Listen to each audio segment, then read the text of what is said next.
Gracias. Haber pensado si se fue la luz. Ni modo, entonces ustedes ven que sin sonido nos conocemos tal como somos nuestra voz. A veces ayuda la ecualización y cosas por el estilo. Pero realmente ahora vamos a pasar por ese problema.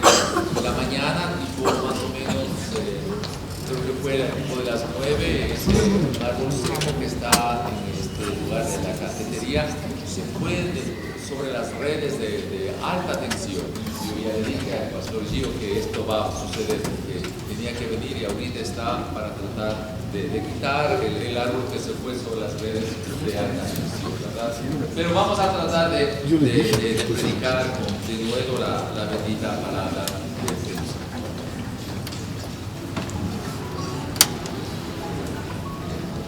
Me dicen que me ponga mi micrófono propio. Voy a tratar de usar mi micrófono propio. ¿Sí me escucha más o menos? Sí. Por lo menos ahora traten de hacer silencio, ¿sí? Para que podamos todos escuchar el mensaje, ¿sí? Muy bien. Ustedes tienen, por favor, en su boletín el bosquejo. No va a haber láminas, por supuesto, pero eso no importa. Vamos ahora a estudiar el resumen del libro de los Hechos de los Apóstoles. Eso vamos a estudiar. El próximo fin de semana vamos a revisar cómo en el traslado de Pablo a lo largo de sus viajes misioneros sembró varias iglesias y cómo se expandió el mensaje de la palabra de Dios. Eso lo vamos a señalar, Dios mediante, en gráficas para que podamos ver cómo fue el proceso de expansión del Evangelio a través del trabajo del apóstol Pablo. En el editorial de este boletín está un resumen de la vida de Pablo, que en apenas 53 años Dios lo utilizó grandemente para poder expandir el Evangelio de la manera que lo hizo. El tema que vamos a ver es los hitos de una historia transformadora. Dios es un Dios especial. Escogió al apóstol Pedro, a un hombre que traicionó a Jesús. Recuerden ustedes la historia. Lo negó. Un hombre de un carácter cambiante. Pero Dios lo utilizó a Pedro para, a través del Espíritu Santo, le dio un poder especial para transmitir su mensaje. Le utilizó al apóstol Pablo, un ex asesino, por así decirlo, como así lo registra la historia. Le puede utilizar a usted, a mí, a nosotros. Y el propósito de este mensaje va a ser de que tomemos una decisión en esta mañana de escribir el capítulo 29 del libro de los Hechos de los Apóstoles. Y a través de la exposición vamos a mostrar la necesidad de que se debe escribir el capítulo 29 del libro de los Hechos, y lo va a utilizar Dios a usted, querido varón, a usted, querida damita, para escribir esta parte de la historia. ¿Qué se requiere? Dios levanta hombres de una manera especial. Estaba leyendo un poco la historia de Alberto Einstein. Fue un hombre que en su edad temprana, muchachito, no era bueno para las matemáticas, malito, y era un poco de vergüenza para su padre. Cuando él se graduó en la universidad, fue a Suiza, Berna, a la escuela de patentes, y mientras hacía sus trabajos, presenta una exposición que transformó el concepto de la física de ese entonces, el efecto fotoeléctrico. Por eso le dieron a él el premio Nobel de la Física. Pero paralelamente él expuso a la ciencia su famosa ecuación, que la energía es igual a la masa multiplicada por la velocidad de la luz al cuadrado. Luego expuso algo que realmente transformó la ciencia, la teoría especial de la relatividad, donde mantiene que los cuerpos no se pueden mover más allá de la velocidad de la luz. Eso implica que el tiempo no es absoluto, y que por ser el tiempo no es absoluto, se estira y las distancias se acortan. Él manifestó a través de sus estudios lo que la Biblia realmente tiene razón, y fue especial su aporte. También toda su teoría general de la relatividad, donde contradice el concepto de que se tenía desde entonces del tema de la ley de la gravitación universal. ¿Por qué digo todo esto? porque él expone y dice, su pensamiento era de tratar de explicar el pensamiento de Dios. Todo lo que yo he hecho han sido detalles, dice él así. Entonces, este concepto es importante entender que un hombre brillante como fue Einstein, que no era tan religioso, por así decirlo, que fue invitado por Israel para que sea el primer presidente de Israel, él lo negó, dijo en su corazón y expuso delante de la ciencia de que él quería, anhelaba mostrar cuál es el pensamiento de Dios. El resto que él hizo son solamente detalles, así lo explicó él.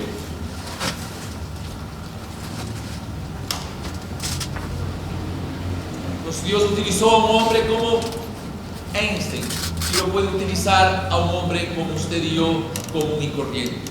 La Biblia dice que lo necio escogió Dios, lo insensato escogió Dios para hacer avergonzar a los sabios. Lo débil escogió Dios para hacer avergonzar a los poderosos. Dios puede escoger a cualquiera y creo que Él puede escoger a usted, a mí, a nosotros para escribir de manera revolucionaria el capítulo 29 de los libros de los Hechos. Si analizásemos la historia del libro de los Hechos de los Apóstoles, podríamos clasificar en 7 grandes puntos que vamos nosotros a resumir. Ustedes tienen en su bosquejo esos puntos. Acompáñenme, por favor, a hacerlo. Primero, el Espíritu Santo. En Hechos, el capítulo 1, el verso 8, dice la Escritura: pero cuando venga el Espíritu Santo sobre ustedes, recibirán poder y serán mis testigos en Jerusalén, en Judea, en Samaria y hasta los confines de la tierra. Algo interesante que el Espíritu Santo toma en cuenta en estos versículos. Y dice que Jesús, que esperen para que reciban poder. ¿Poder para qué? Para poder ser testigos de Jesús. Amada iglesia, sin el Espíritu Santo la iglesia no se puede movilizar. Sin el poder del Espíritu Santo no se afecta a la comunidad. Nosotros creemos que tenemos una falla de no entenderle al Espíritu Santo, de no dejarnos llevar del Espíritu Santo, de ser, por así decirlo, limitados, de no entender que solamente por el Espíritu Santo se requiere poder para ser testigos de Jesucristo. ¿En dónde? En cualquier lugar. Yo digo, querida y amada iglesia, si los 1.500, 1.600 personas de la iglesia, con el Espíritu Santo, quisiéramos sembrar una huella, una marca en nuestro lugar de trabajo y mostrar y ser testigos de Jesús, cambiaría la historia totalmente del Ecuador. ¿Qué es lo que se refiere? Confiar en lo que el Espíritu Santo puede hacer. Y esto es importante. Paréntesis. Mire lo que somos nosotros. La gran mayoría de aquí está viendo lo que hacen los hermanos. No están escuchando. Somos tan fáciles de distraernos. Así nos distrae la palabra de Dios. Cualquier cosita, cualquier ruido, cualquier cosita nos distrae. Yo observo de que, perdón que haga esta expresión, deja de trabajar a la gente. Escucha, por favor, el mensaje. ¿De acuerdo? Así sucede en el mundo. Hay muchos ruidos que nos alejan del pensamiento de la palabra de Dios. Y sin el Espíritu Santo no vamos nosotros a poder impactar en la comunidad. La iglesia evangélica puede convertirse en una estructura religiosa cuando no le permite actuar al Espíritu Santo. Solo el Espíritu Santo hace la diferencia en que accione a un ser humano común y corriente como somos nosotros para que reciba poder de lo alto e impacte a la comunidad. ¿Pueden ustedes imaginarse? Gracias.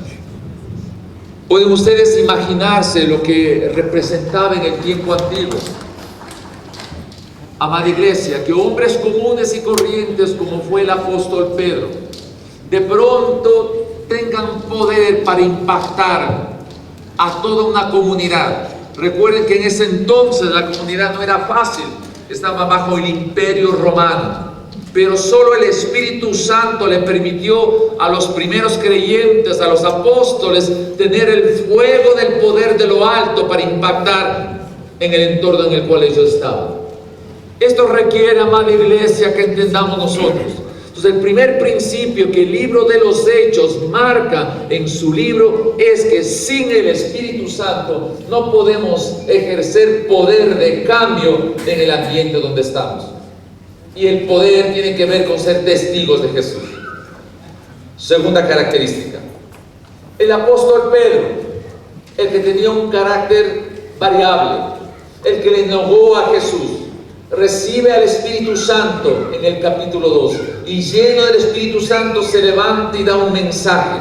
¿Cuál fue el mensaje del Espíritu Santo? Dice Hechos 2:36: por tanto, sépalo bien todo Israel, que a este Jesús a quien ustedes crucificaron, Dios lo ha hecho Señor y Mesías. ¿Sabe qué? Y déjeme decirle con todo el corazón, con el Espíritu Santo como fuente de poder para la iglesia, el mensaje es Jesús. Nosotros debemos ser el mensaje y mostrar a Jesús, y de vez en cuando hablar de Jesús. Pero nosotros debemos ser el mensaje, y este es el problema mayor, que nos gusta hablar de Jesús sin parecernos a Jesús. Por eso nuestros hijos no nos escuchan cuando hablamos que les sigan a Jesús, porque ellos ven cómo somos nosotros en la práctica. Solo siendo como Jesús podemos nosotros dar un mensaje correcto y de vez en cuando hablar acerca de Jesús. La iglesia primitiva tenía este concepto de parecerse a Jesús, porque el camino que conduce a la verdad, que es Jesús, y la verdad, Jesús, nos da la vida. Tenemos vida por Jesús, nuestro mensaje es Jesús. ¿Qué pasaría, digo yo, si nosotros como iglesia en nuestro lugar de trabajo, con el poder del Espíritu Santo, mostremos a Jesús el mensaje y de vez en cuando hablemos acerca de Él? Todo cambiaría, querida y amada iglesia. Amada iglesia, no seamos legalistas. No intentemos obligar a la gente a buscarle a Jesús sin ser primero nosotros tener el rostro de Jesús y la vivencia de Jesús. No podremos nosotros imponernos a la fuerza si no perciben ellos que nosotros olemos a Jesús. Tercera característica. En el capítulo 4 del libro de los Hechos se ve a los apóstoles que fueron tomados prisioneros y se les quiso exigir las autoridades de ese entonces que no hablen más de Jesús. Se les prohibió hablar de Jesús. Se les cogió presos a los apóstoles. Se les intentó evitar que hablen de Jesús. Y dice la Escritura en el capítulo 4, en el verso 24: cuando lo oyeron, alzaron unánimemente la voz en oración a Dios: soberano Señor, creador del cielo y de la tierra, del mar y de todos los que hay en ellos. Ese es el concepto de la oración, de buscar el rostro de Dios para que a través de la oración sea factible lo siguiente: sin oración no hay autoridad, sin autoridad no hay poder, sin poder no vamos a encontrar señales y prodigios. La iglesia del Batán hace unas semanas hizo una encuesta a algunos de ustedes. Tomamos de referencia una organización que mide la salud de la iglesia, y ellos han considerado que si una iglesia es saludable, la puntuación alcanza el número 65 como nivel máximo de salud, 50 como promedio y 35 como un nivel bajo de crisis de una iglesia. La iglesia del Batán, cuando se hizo esta encuesta, nos dio los resultados, Y vimos que a nivel del manejo de grupos pequeños, nosotros somos más que una iglesia saludable. Estamos sobre los 65. En el concepto del culto, igualmente estamos en valores buenos. De 8 características que tenemos, realmente hay algunos valores que estamos bien. Pero ¿sabe en qué estamos mal? En 3 cosas. Primero, la oración está menos del valor promedio. La iglesia del Batán no sabe orar. No tiene poder de oración. Nos reunimos, sí, pastores y la área administrativa, el lunes para orar de 9 a 11. El lunes de noche, el grupo de varones tiene un tiempo de oración.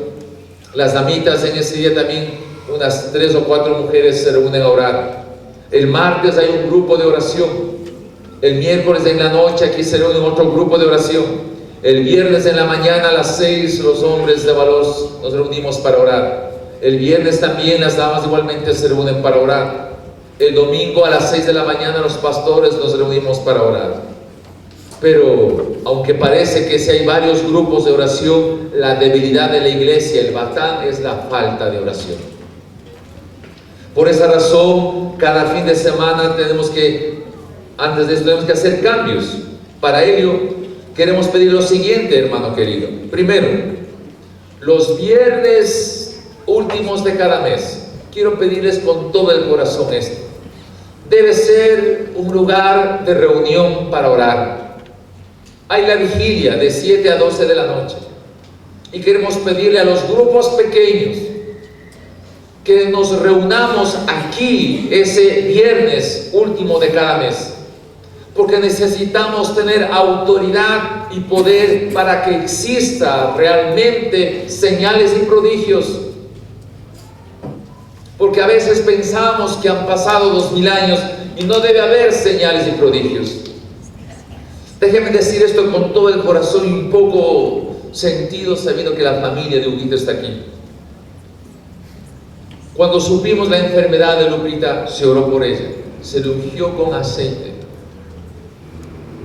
Pero Huguito ayer en la mañana presentó su testimonio cómo fue la enfermedad de Lupita. Terrible. Se operó en Estados Unidos. Al parecer estuvo bien la operación. Vino acá bajo la suposición de que estaba ya bien, pero aquí se detectó otra vez que el cáncer creció. 3 veces se lo operó. Creo que la familia, Huguito y sus hijos, hicieron todo lo que era necesario. La oración nunca cesó. Y lo que Huguito compartía el día de ayer era que mientras él se levantaba un poco a las 6 de la mañana, mientras los varones estaban orando, él empezó a orar. Y mientras oraba, su esposa dejó de respirar y murió. Yo digo, ¿qué pasa con los prodigios y señales? ¿Dónde está el poder en los tiempos actuales? Yo creo que hay un problema. El cuarto es, como dice la Escritura, fíjense en Hechos 5:12, dice, por medio de los apóstoles ocurrían muchas señales y prodigios entre el pueblo, y todos los creyentes se reunían de común acuerdo en el pórtico de Salomón. ¿Dónde estaba el principio? Yo me he preguntado. Nosotros oramos de acuerdo a lo que dice la Escritura, de ungirle con aceite. A veces Dios opera y la gente se sana, a veces no.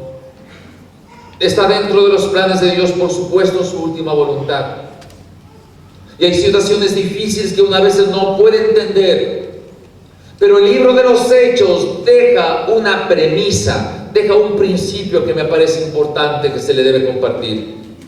Las señales siguen a quienes proclaman como centro de todo a la persona de Jesús.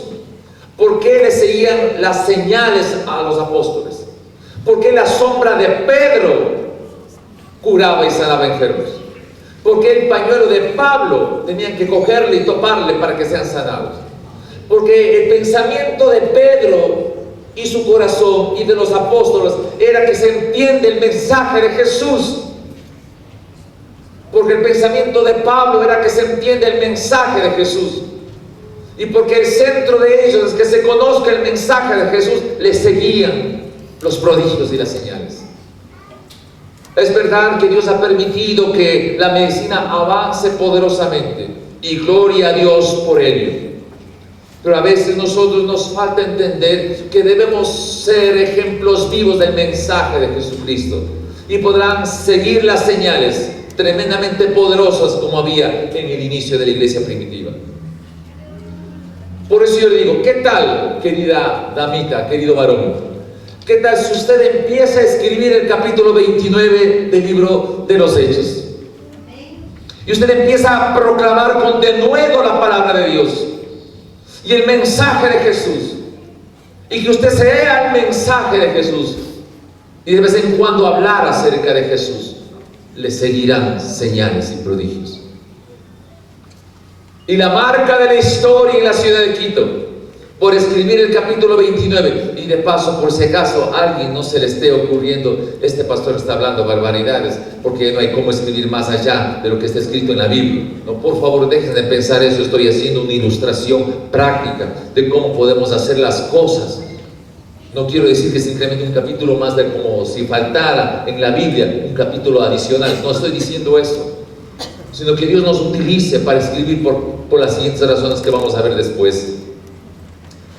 Quinta característica, que es fundamental, capítulo 13 del libro de los Hechos. Dice la iglesia que estaba ayunando y participaban en el culto como un tiempo similar. Y el Espíritu Santo dijo: apartadme ahora Bernabé y a Saulo para los trabajos al que he sido llamado. Esta parte es fundamental, amada iglesia. Quiero que me escuchen con atención. Esta parte es fundamental.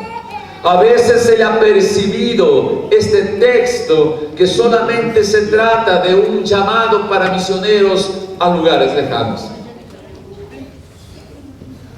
Parte de ello es así, sí, pero el concepto del libro de los Hechos, es de que debe haber, escuche bien, el concepto de misiones debe hacerse. Pero el texto dice lo siguiente en capítulo 1 del libro de los Hechos: que me sean testigos en primer lugar en Jerusalén, en Judea, en Samaria y hasta los confines de la tierra. Esos son los lugares, pero la misión debemos hacerle en todos estos lugares. La misión. ¿Cómo puedo yo ser misionero? Vendría la pregunta. ¿Cómo yo puedo ser misionero? Hay una cosa fundamental, amada iglesia, escuche con atención esto. ¿Cómo yo puedo ser misionero? Como dice en el capítulo 13 del libro de los Hechos, el Espíritu Santo llama. Esta parte es importante. Primero hay llamado. Luego viene la vocación.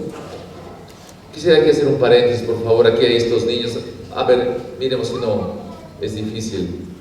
Venga, hermana, por favor, venga con los bebitos. Sí. Están los bebitos que hay un problema, no se le puede transmitir por las pantallas que están existiendo de los padres. ¿Los padres de estos bebitos están aquí? No. Híjole, no están, no me digan que no.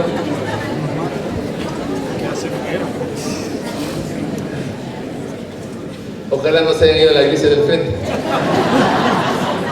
¿Qué sí ocurre eso de paz?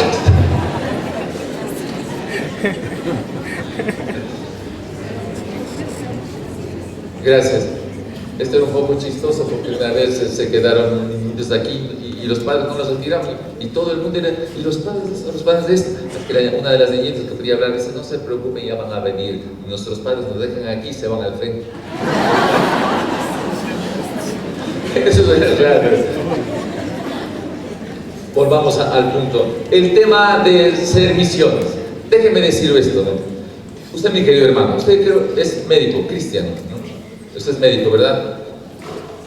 ¿Un médico puede hacer misión en su trabajo? Una secretaria, misión en el lugar donde está. Todos podemos hacer misión, pero para hacer misión se requiere estos tres elementos. Primero, llamado por el Espíritu Santo. Segundo, vocación. Y tercero, profesión. Y es en ese orden. ¿Por qué razón? Sin llamado no hay vocación. Sin vocación no hay profesión. Puede ser, mi querido doctor Osvaldo, usted que es médico, ¿puede obligarle a sus hijos que sean medicina? ¿Que sigan medicina? No, se requiere vocación, siendo que los dos esposos son médicos. Sin llamado no hay vocación, sin vocación no hay profesión, y sin profesión no hay servicio a la comunidad. Pero ¿qué ocurre? ¿Dónde está el mensaje del libro de los Hechos? Porque la gran mayoría de personas adquieren una profesión para servirse de la comunidad. Pero cuando se entiende bien el mensaje y hay llamado, y hay vocación, y en la vocación hay profesión, y en la profesión se sirve a la comunidad. Por eso un médico está hecho para servir a la comunidad. Un ingeniero está hecho para servir a la comunidad. Una secretaria, un hombre de negocios, un arquitecto, un albañil están hechos para servir a la comunidad. Pero se requiere llamado, vocación y profesión. Caso contrario, la gente busca una profesión para servirse de la comunidad. Y tenemos, ¿cómo sabemos? Vino un doctor sin un llamado y sin vocación y dice: me duele la barriga, doctor, pues bien, necesito operarse ahora. Y no requiere necesariamente la operación. Porque no se le ve al paciente, se le ve a los dólares que vienen con el paciente. Eso ocurre. Ingenieros que hacen malos cálculos. Todo ocurre cuando en la profesión no hay llamado y no hay vocación. Entonces, si nosotros entendiéramos el mensaje de aquí, del libro de los Hechos, sería realmente una verdadera bendición. Punto 6. Amada iglesia, escuche bien el punto 6. Pablo, en misión, entendió su llamado, se dio cuenta que tenía vocación por su llamado y fue profesional en su trabajo. Hay que ser profesional en el trabajo. No se puede aceptar ser mediocres en el trabajo. Todo creyente que sea un mediocre no es creyente, porque no ha sido llamado, no tiene su vocación. Peor el ejercicio de una profesión. No podemos ser mediocres en el ejercicio de nuestra profesión. En esa condición el apóstol Pablo, en el capítulo 17, con su vocación en profesión, recorre Atenas. Recuerden que en ese tiempo Atenas representaba el conocimiento de summa cum laude del mundo conocido, Grecia, lo mejor del conocimiento.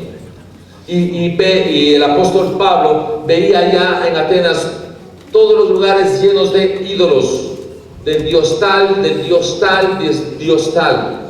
Pero observa una pilastra que estaba ahí con una rótulo al Dios no conocido. Pablo aprovecha de que había esa inscripción al Dios no conocido para presentar su mensaje. Y esto me parece a mí que es fundamental entender. Él dice en el libro de los Hechos, del capítulo 17, versos 23, al pasar y fijarme en sus lugares sagrados, encontré incluso un altar con esa inscripción: a un Dios desconocido. Pues bien, eso que ustedes adoran como algo desconocido es lo que yo les anuncio, y presenta el mensaje de Jesucristo. Déjeme decirlo esto con mucho calor en el corazón. Frank Peretti escribe 2 libros que se han hecho casi bestseller: Esta patente oscuridad y Penetrando a la oscuridad. El libro Esta patente oscuridad tiene algunos autores.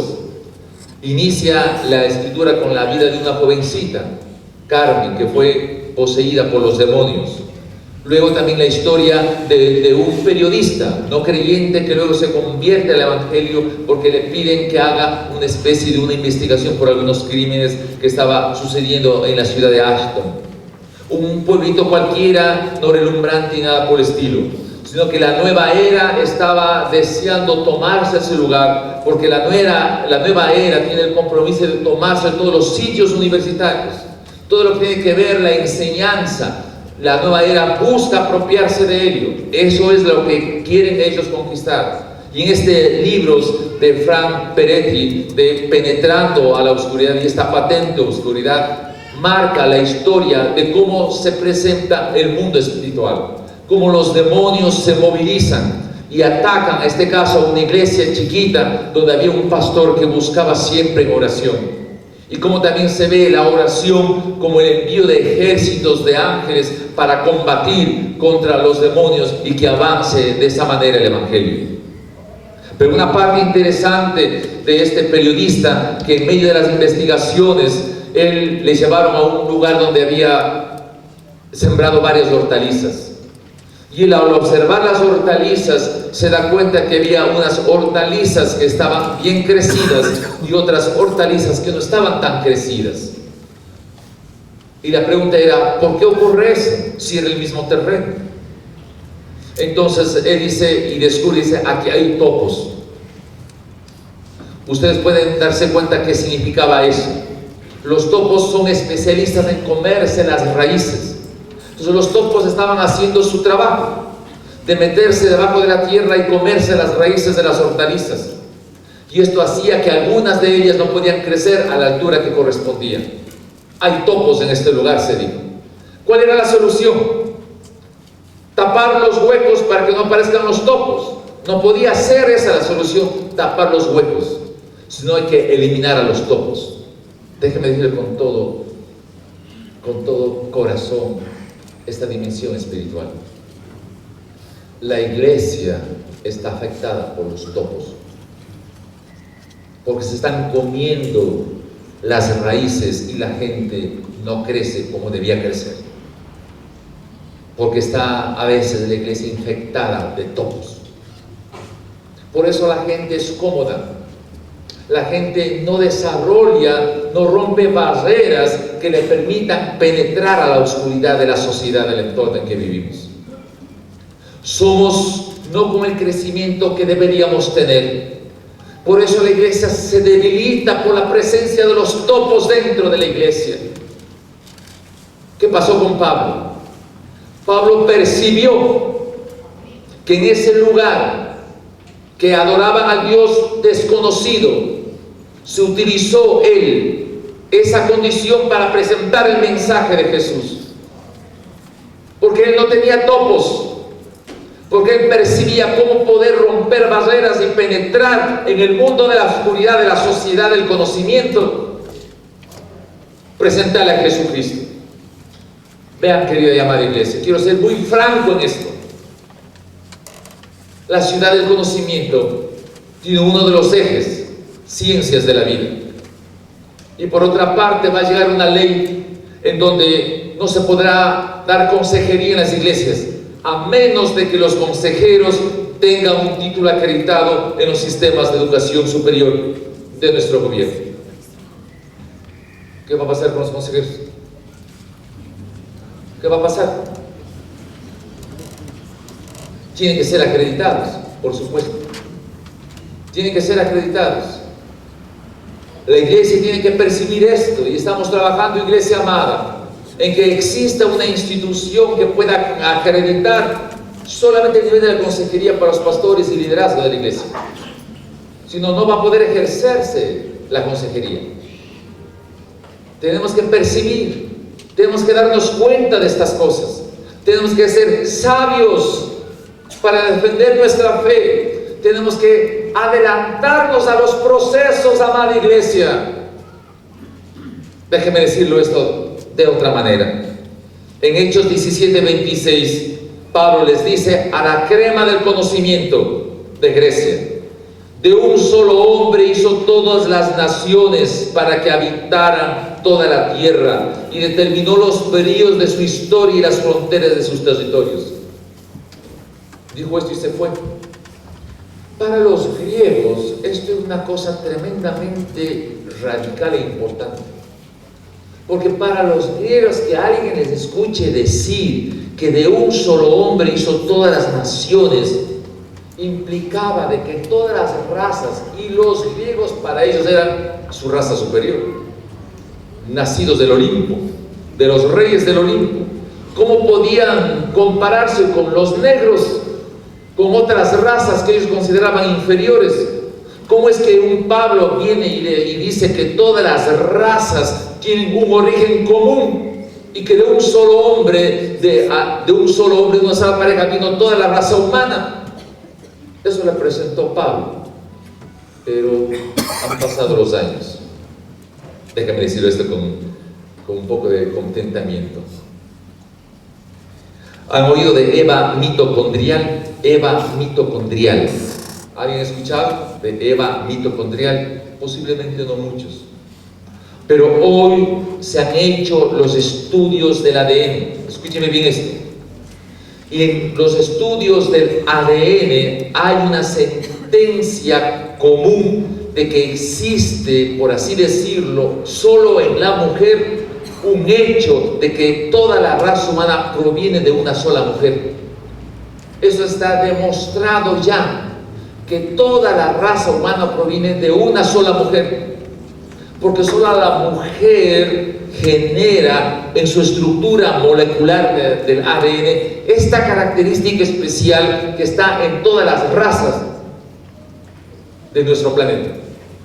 Por lo tanto, hoy científicamente ya se sabe que toda la raza humana, de todos los colores y sabores, proviene de una sola mujer. Por eso la ciencia se le ha llamado a esta mujer, que se le considera que es de África, este nombre de Eva mitocondrial. Interesante. Y Pablo, 2000 años, lo dijo en la manera como lo explicó en el versículo respectivo. Pero también dice aquí, Pablo determinó los periodos de su historia. Esto para muchos, bueno, se le ocurrió a Pablito decir eso. Pero lo que Pablo está diciendo determina los límites de la historia humana. Va a haber límites, va a haber un final de la humanidad. Eso está diciendo Pablo 2000 años antes. Y puso los límites de su habitación. ¿Qué estaba diciendo Pablo con esto? 2000 años antes. Recién cuando la ciencia está avanzando, hoy se sabe a través de los descubrimientos que el universo se expande. Y si el universo se expande, implica que hoy hay un origen de todo lo que es el universo visible. 1920, un descubrimiento de un científico norteamericano. Se sabe que hay un origen de todo lo que es el universo. Se sabe también, recién se sabe, que la velocidad de la luz nunca será vencida. Y eso implica que los tiempos son elásticos. Y la Biblia dice, para Dios, un día es como 1000 años, y 1000 años como un día. Eso ya lo dijo. Y recién hoy sabemos que el tiempo se dilata y las longitudes se acortan. Fíjese cómo Pablo revela los secretos que estaban ocultos para los griegos de una manera tan poderosa. Eso creo yo firmemente que debemos nosotros tratar este tema. La semana pasada los pastores fueron a hablar con la directora de lo que es los museos de la ciudad de Quito, para que se nos dé una autorización de utilizar espacios para presentar el Museo de la Biblia, bajo el título que llevamos el material, y la Biblia tiene razón. La señora, por supuesto, no le vio muy simpático que nos pueda dar un lugar para indicar algo religioso, decía ella. Y no nos dio mucha bola, si es que nos vimos un poco limitados en eso. Frente a esa situación, utilizando este concepto de ser sabios, cambiamos un poco algunos pensamientos. No indicar que sea museo, sino una exposición bajo el título, y la Biblia tiene razón, pero con preguntas. Y fuimos la semana pasada a hablar con un concejal. Y le indicamos lo que queríamos hacer, una exposición, y le dijimos que vamos a estar juntos con la Embajada de Israel para presentar arqueología, para presentar arte, para presentar la historia del tiempo, para mostrar lo que es la ciencia y la cultura, y mostrar bajo esa pregunta, la ciencia tiene razón, de que si es factible abrir el espacio para que se pueda encontrar una respuesta al respecto. Se está abriendo el espacio. El embajador de Israel llamó a la iglesia de Batán. Fuimos a una reunión a los pastores, nos invitó a la embajada de Israel y nos presentaron una serie de cosas que ellos tienen de muchos años atrás. Y la esposa del embajador, de una manera muy agradable, realmente nos trató recontra bien a los que fuimos. Claro, nos midieron si teníamos algún problema interno, nos pasaron por el escáner varias veces y eso es, la seguridad es impresionante realmente, y eso está bien. Pero qué amabilidad, nos brindaron un rico café, unas preciosas tacitas lindas. Y él le dice a la mujer del embajador: donde ustedes vayan, yo voy, yo les acompaño. Queremos realmente presentar como embajada de Israel este proyecto. Yo digo, hay que ser sabios para presentar la verdad que queremos mostrar. Es lo que está reflejando el apóstol Pablo. Hay que saber penetrar en la oscuridad, pero ser sabios para ello. Sabios para ello. Necesitamos nosotros entender que no es tan limitado nuestra acción para penetrar en el mundo de la oscuridad y abrir barreras, y a nosotros como iglesia decir: mueran los topos, que dejen de comer las raíces de nuestro crecimiento, para ser sabios y penetrar y romper las barreras que a veces cercan el desarrollo del Evangelio. Y el séptimo punto: completar la tarea sin temor alguno. Pablo termina en el capítulo 28, el verso 31, el último verso del capítulo 28 del libro de los Hechos. Dice: y predicaba el reino de Dios y enseñaba acerca del Señor Jesucristo sin impedimentos y sin temor alguno. ¿Por qué dice eso Pablo? Estaba al lado un soldado romano. Luego dice la escritura que él sabía cuándo iba a morir, y le cortaron la cabeza y murió. Pero él nunca salió de su cabeza la idea de que debe predicar sin impedimento y sin temor alguno. Esto es para mí tremendo. Así termina el libro de los Hechos: sin impedimento y sin temor alguno. Pero estaba Pablo preso. Ahora, ¿cómo alguien dice que estaba predicando sin impedimento y sin temor alguno si estaba preso en su casa? Es el concepto de la realidad cuando se amplía la mente por el mensaje del Evangelio. Nunca debemos sentirnos presos. Nunca debemos decir no podemos porque estamos presos o limitados de una o de otra manera. No debe haber limitaciones para la extensión del Evangelio. Y eso ocurrió. Y nota que termina el libro de los Hechos con esa exposición, y Pablo estaba predicando acerca de Jesucristo sin impedimento y sin temor, y se terminó ahí el libro de los Hechos. Es como si dijera: ¿y luego qué pasó? ¿Qué pasó después de eso? ¿Le mataron a Pablo? ¿No le mataron? No registra la Biblia de ninguna manera, no registra la Biblia que le mataron al apóstol Pablo. La historia nomás lo muestra, pero no la Biblia como tal. Yo creo que este es un mensaje precioso. Vamos a tener el tiempo del mensaje que tiene que ver con la Santa Cena. Querida y amada iglesia, no sé si me puedo cambiar. Sí. ¿No? Quiero terminar con esto, que ha sido un poco especial por la falta de luz. ¿Se grabó todo? Sí. ¿Le cambia? ¿A Lolo? Ya. Querida iglesia, en esta última parte yo quisiera pedirle un favor. ¿Sabe qué diría Jesús en este momento, observándole a ustedes, amada iglesia? Diría: 7 aspectos ha tenido el libro de los Hechos. El primero, que se entiende el Espíritu Santo. Déjelo por ahí, ¿sí?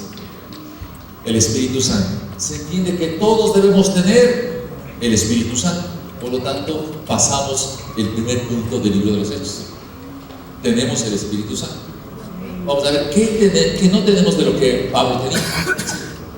Segundo aspecto que analizamos respecto a Pablo: el mensaje. ¿Qué tenía Pablo? Clamaba porque se dé a conocer el mensaje de Jesús. Él era el mensaje de Jesús. Y él hablaba con denuedo respecto de Jesús. Y Pedro hablaba igualmente respecto de Jesús. Pregunto, ¿podemos hacer nosotros eso? ¿Qué dice mi hermano? ¿Podemos hacer eso? ¿Nos limita algo? No. ¿Podemos ser como Pedro, como Pablo, dando el mensaje de Jesús? Sin ningún problema. Tercero, podemos tener tiempos de oración, ¿verdad? Oración con denuedo, para que tengamos autoridad, para que haya poder, para que haya señales y prodigios. Podemos hacerlo. Nuestro tiempo de oración diario, podemos hacerlo. No hay, por lo tanto, este tercer punto sí lo podemos hacer en completa libertad. ¿Puede haber manifestaciones de prodigios, de señales? Claro que sí, siempre y cuando busquemos siempre que la gente reconozca a Jesús como Señor y Salvador. Podemos trabajar en misión, podemos declarar y decir: mi trabajo es mi sitio de misión, mi trabajo es el lugar de mi misión, ahí voy a trabajar y he sido llamado por el Señor, por vocación, a ejercer mi profesión en mi lugar de trabajo, porque estoy haciendo misión, llamado por el Espíritu Santo. Pregunto yo, ¿habría algún problema en que esto no se pueda ejercer en donde yo estoy? No, se lo puede hacer. Tampoco esto. ¿Puedo yo saber romper barreras, penetrar en el mundo de la oscuridad, ser sabio y darme cuenta que se requiere ciertas cosas, como adelantando los procesos que uno espera que esto suceda? Sí, Señor. Yo puedo pedirle al Espíritu Santo qué puede suceder y qué deberíamos hacer. No hay problema. Se puede romper barreras. Se puede utilizar la revelación del rema de la palabra. No utilizar el logos de la palabra únicamente, sino el rema de la palabra, la revelación del Espíritu Santo, para hablar con conciencia, con denuedo lo que dice esta. Podríamos levantar nosotros, pregunto yo, un movimiento de tal manera que podamos entrenar en el área de la educación, de la salud, de la política, de la producción, de los medios de comunicación. Sí, sin ningún problema. Podríamos ser como Pablo, que pese a que estaba preso, seguía predicando a Jesús sin impedimento, cumpliendo el propósito, sin temor alguno, sin amilanarse. Dejar un legado para cambiar la historia de las futuras generaciones. ¿Podríamos hacerlo nosotros? Claro que sí. ¿Podría usted dejar hoy, en esta mañana, afirmarle a Jesús que va a dejar un legado para que las futuras generaciones puedan entender el mensaje de Jesús? Sí, se le puede hacer. Todo lo que hizo Pablo es factible hacerlo hoy, en este tiempo. Se requiere una decisión de compromiso ante el Señor. Yo quiero realmente pedir en este momento a los pastores que nos ayuden a repartir el tema de la Santa Cena. Y una vez que repartamos, no sé si podemos tener la alabanza, sí, que ya hay, podemos tener. Quisiera orar para que usted tome la decisión esta mañana, amada iglesia. Einstein decía donde llegaba: solamente quiero que me den papel, lápices y un basurero, por botar ahí las cosas incoherentes que a veces escribimos. ¿Qué se requiere para que usted coja un papel, un lápiz, y por el Espíritu Santo empiece a escribir el capítulo 29 del libro de los Hebreos, donde no sea Pablo, sea usted el que le inicie y marque la historia, el hito de la historia, para que la futura generación, sus hijos, vean en usted el legado que usted vive. No hay nada que impida que diga eso. Este es el momento. Por esa razón, frente, quisiera pedir a los hermanos que nos van a apoyar a repartir, por favor, toda la gente que nos va a apoyar, que vengan acá, que nos, por favor, nos ayude a repartir. por arriba. Pero quiero yo que quisiera con todo el corazón que usted tome el pan y la copa. Y si Jesús se pusiera al frente suyo, le dijera: estos pablitos que hoy se requieren coraje para tomar una decisión. ¿Sabe qué diría Jesús? Yo te necesito, querido varón. Yo te necesito, querida David, para que empieces a escribir este nuevo capítulo. Tú vas a ser el actor por mi Espíritu Santo que voy a poner en ti. Eso diría Jesús, sin temor a equivocar. Eso diría Jesús. Y lo he estado diciendo 2 años para que la iglesia se levante. Lo están haciendo tantos años. Así es que yo voy a pedir que si pudiéramos tocar un poco de música y orar para que en este momento tan especial usted tome una decisión. ¿Sí? Tome una decisión. Fíjese la armonía del piano. Fíjese la melodía del violín. Qué bien suena, ¿verdad? Esto se puede hacer con instrumentos musicales: el piano, el violín, que expresa la santidad de Dios. Usted sea hoy una melodía que le agrade a Dios. Escribe el capítulo 29. Esa sea su melodía.